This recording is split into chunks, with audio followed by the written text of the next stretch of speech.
Kevin Estre has taken pole position for the 2024 24 Hours of Le Mans. Let's ride along in his number 6 Porsche hypercar and see how he did it. We join the session then on the final lap of Hyperpole. Estre on your left, Alessandro Pierguidi in the number 51 Ferrari on your right.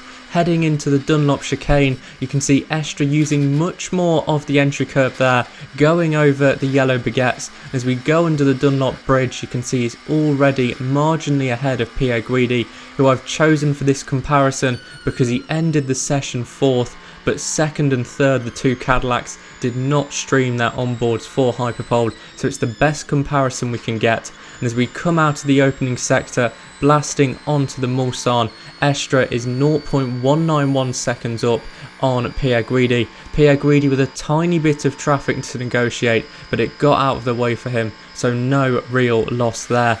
Now we're on to the bit where it's all down to the car, just terminal velocity, wait till the 100-meter board, slam on the brakes, get into the first chicane. You can see Estre visually up at this point still. And as we come out of this chicane, Pierguidi is going to swing over to the right much earlier than Estre does. There's a crown in the middle of the road here as a public road, so you want to avoid running on that white line where possible on the Mulsanne, and the same applies for the run down towards Indianapolis.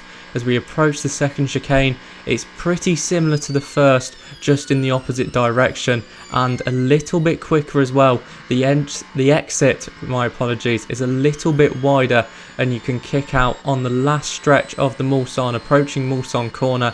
This is sector 2 from Tete Rouge down to Mulsanne corner, and in this section it was under 0.03 of a second between the Porsche and the Ferrari, which is very promising as we look towards the race. Down 7th gear to 2nd gear, then back out for the final blast up to over 200 miles an hour.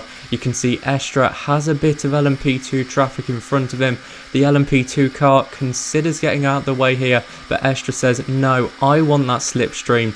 Pulls back in behind the LMP2 and is going to get a monster run down towards Indianapolis. Unfortunately, it is going to put him offline for the right-hander, so he's going to be compromised slightly here, and this has enabled Pierguidi to close right back in.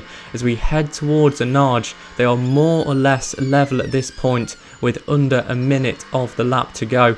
Just the Porsche curves and the Ford chicane to settle this, to put yourself on Le Mans pole position.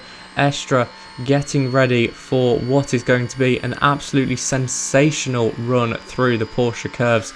This is all about maximum attack, maximum risk for the maximum prize, which is pole position at the 24 Hours of Le Mans. You can see Estre just putting that little bit extra, running that little bit wider, that little bit more risk than Pierguidi, and at the end of the Porsche curves, he has visually pulled back out that margin. Obviously, he is not competing against Pierguidi. His benchmark is Alex Lynn in the number 2 Cadillac as we go into the Ford chicane through the final corner, just about keep it within track limits. Estre is going to come across the line at 324.634, Le Mans pole position, and let's see exactly what that means to him.